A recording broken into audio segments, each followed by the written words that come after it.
Hi, I'm Dave Casullo, CEO of Denelli Partners and Overlook Ridge Development. Over the past 2 weeks, many of you have reached out after our conversations about stewardship. First, we asked, what if we've been asking the wrong question? Then we asked, what have you been entrusted to build? This week, I'd like to ask one more question, and it may be the hardest of all. Now, what are you going to do with it? Because I've come to believe something. The world doesn't change because people are inspired. It changes because someone goes first.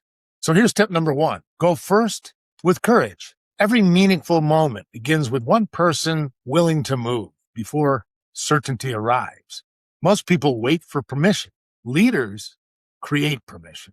I've watched this happen repeatedly. Heather Hage imagined possibilities others couldn't yet see at Griffith Institute. Michelle Hummel created Next because she believed organizations could accomplish more together than apart.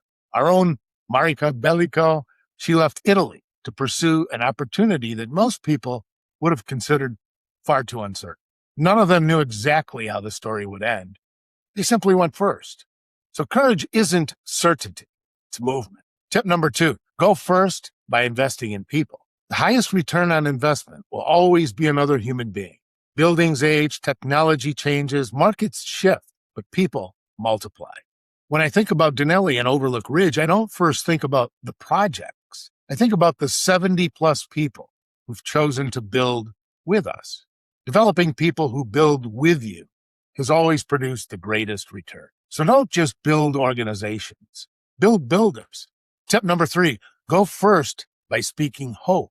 Every community lives by the stories it believes about itself, and fear spreads quickly. But hope spreads intentionally. Across central New York, I've watched remarkable women leaders speak possibility into difficult moments. Whether it's Jill Hayes, Wendy Getz, Alicia Dix, Mary Ellen McGillan, or others we've highlighted in recent weeks, they don't ignore reality. They simply refuse to let fear have the final word. That's leadership. The future is often shaped by the people who change the conversation first. And finally, tip number 4, go first, even before you're ready. Waiting until you're completely ready may be the greatest obstacle to your purpose. I've coached leaders for nearly 40 years. I've never met one who said, I finally felt completely prepared.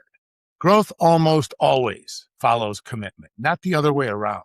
When I look back over my own life, from Raynor and Flanagan to Bates Communications, from writing the book Leading the High Energy Culture to founding Denelli and helping build Overlook Ridge Development, I can see that each chapter required stepping forward before the outcome was clear. So looking back, they do seem connected, but living them, they simply required the next faithful step. So don't wait until you're ready. Become ready by going first. In closing, maybe we've misunderstood leadership. Maybe leadership isn't about being the smartest person in the room, or the most accomplished, or the most influential, or the most wealthy. Maybe leadership is simply this: being the first person willing to act on what you've been entrusted with. So someone else discovers the courage to do the same. This week, don't just ask, what have I been entrusted to build? Ask, who has been entrusted to me? Thank you, Steve Mitchell. Because in the end, your greatest legacy won't be what you built. It'll be who stands taller because you chose to go first. If we can help you build your legacy by helping other people stand taller because you choose to go first, then reach out to us at denellipartners.com or to me directly at dcasullo@denellipartners.com. I'll see you next Tuesday.